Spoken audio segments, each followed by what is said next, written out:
Hello guys, তুমি যদি মাধ্যমিক বা এইচএস পাস করে থাকো এবং তোমার মাধ্যমিক বা এইচএসে যদি 60% নাম্বার থাকে তাহলে তুমি কিন্তু এই Swami Vivekananda merit cum means scholarship আবেদন করতে পারবে।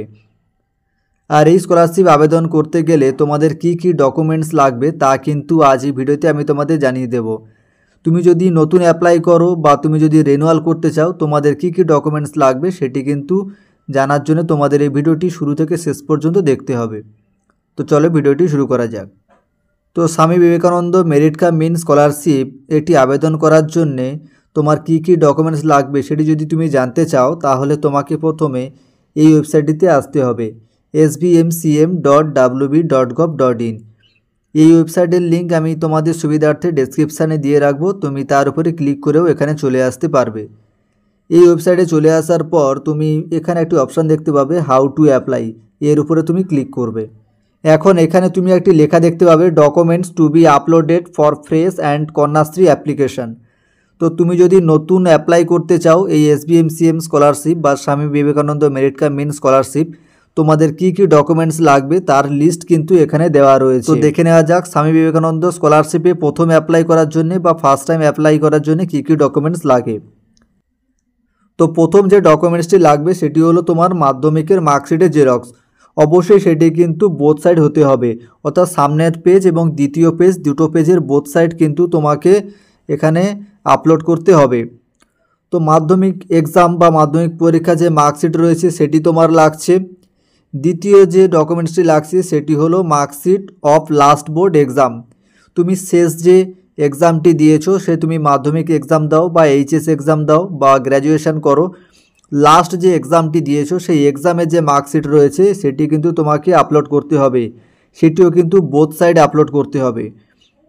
এরপরে যে ডকুমেন্টসটি তোমাকে আপলোড করতে হবে সেটি হলো অ্যাডমিশান রিসিপ্ট। তুমি যে কোর্সে অ্যাডমিশান হয়েছো সেই কোর্সে অ্যাডমিশান হওয়ার পর তোমার যে অ্যাডমিশান রিসিপ্টটি আছে সেই অ্যাডমিশান রিসিপ্টটি কিন্তু তোমাকে আপলোড করতে হবে।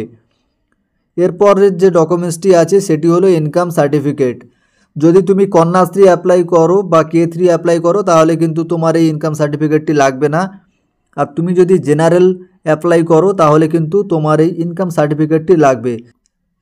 এরপরে যে ডকুমেন্টসটি লাগবে সেটি হলো ডোমিসিয়াল সার্টিফিকেট।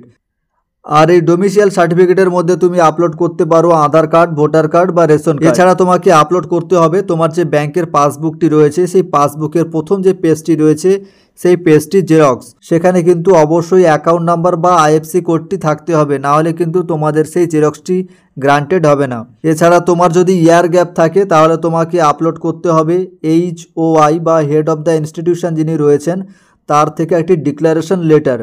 এই ডিক্লারেশন লেটার তুমি যদি আপলোড করো তবে কিন্তু তুমি এই স্কলারশিপ থেকে টাকা পাবে। যাদের ইয়ার গ্যাপ রয়েছে তাদের জন্য, যারা ফ্রেশ অ্যাপ্লাই করবে তাদের কোনো রকম এই HOI বা হেড অফ দ্য ইনস্টিটিউশনের ডিক্লারেশন লেটার লাগবে না। তাহলে তোমরা যারা ফ্রেশ অ্যাপ্লাই করবে তোমাদের কি কি লাগছে, প্রথমত তোমাদের লাগছে মাধ্যমিক পরীক্ষার মার্কশিট, দ্বিতীয়ত লাগছে লাস্ট যে এক্সামটি দিয়েছো সেই এক্সামের মার্কশিট, তৃতীয় লাগছে অ্যাডমিশান রিসিপ্ট, তুমি যে কোর্সে অ্যাডমিশান নিয়েছো সেই কোর্সের অ্যাডমিশান রিসিপ্ট, তারপরে লাগছে ইনকাম সার্টিফিকেট। যারা কন্যাশ্রীতে অ্যাপ্লাই করবে তাদের কিন্তু এই ইনকাম সার্টিফিকেটটি লাগবে না। যারা কন্যাশ্রীতে অ্যাপ্লাই করবে না বা যারা জেনারেলে অ্যাপ্লাই করবে তাদের কিন্তু এই ইনকাম সার্টিফিকেটটি লাগবে। এছাড়া তোমাদের লাগছে ডোমিসিয়াল সার্টিফিকেট। ডোমিসিয়াল সার্টিফিকেটের মধ্যে তুমি আপলোড করতে পারো আধার কার্ড, ভোটার কার্ড বা রেশন কার্ড। এছাড়া তোমাকে আপলোড করতে হবে ব্যাংকের পাসবুকের যে ফার্স্ট যে পেজটি রয়েছে সেই পেজটির ফটোকপি। এছাড়া তোমাকে আপলোড করতে হবে ডিক্লারেশন অফ দ্য HOI বা হেড অফ দ্য ইনস্টিটিউশনের ডিক্লারেশন। যাদের ইয়ার গ্যাপ রয়েছে তারাই কেবলমাত্র এই ডিক্লারেশনটি আপলোড করবে, যাদের ইয়ার গ্যাপ নেই তাদের এই ডিক্লারেশনটি আপলোড করতে হবে না। এতক্ষণ তো আমি তোমাদের বললাম যারা ফ্রেশ অ্যাপ্লাই করবে তাদের কি কি ডকুমেন্টস লাগবে। এখন যারা রিনিউয়াল করবে তাদের কি কি ডকুমেন্টস লাগবে সেটি এখন আমরা দেখে নেব। তো যারা রিনিউয়াল করবে তাদের প্রথমে যেটি লাগবে সেটি হলো মার্কশিটের কপি। তুমি লাস্ট যে এক্সামটি দিয়েছো সেই লাস্ট এক্সামের মার্কশিট যেটি রয়েছে সেই মার্কশিটের কপি তোমাদের এখানে আপলোড করতে হবে। অবশ্যই সেটি বোথ সাইড হতে হবে, না হলে কিন্তু তুমি এখান থেকে টাকা পাবে না। এরপর তোমাকে আপলোড করতে হবে অ্যাডমিশান রিসিপ্ট। তুমি যে পরবর্তী সেমিস্টারে অ্যাডমিশন নিয়েছো তার প্রুফ হিসেবে তোমাকে আপলোড করতে হবে অ্যাডমিশান রিসিপ্ট। যদি তুমি অ্যাডমিশন রিসিপ্ট আপলোড না করো তাহলে তুমি কিন্তু এই স্কলারশিপ থেকে টাকা পাবে না। তো যারা রেনুয়াল করছো তোমাদের ক্ষেত্রে কী কী ডকুমেন্টস লাগছে, লাস্ট যে তোমরা এক্সাম দিয়েছো সেই এক্সামের মার্কশিটের ফটোকপি বোথ সাইড এবং অ্যাডমিশন রিসিপ্ট। তো তোমরা যারা রিনিউয়াল করছো তোমরা যদি এই ডকুমেন্টসগুলি আপলোড করো তাহলে কিন্তু তোমরা এই স্কলারশিপ থেকে নেক্সট তোমাদের ফান্ডটি পেয়ে যাবে।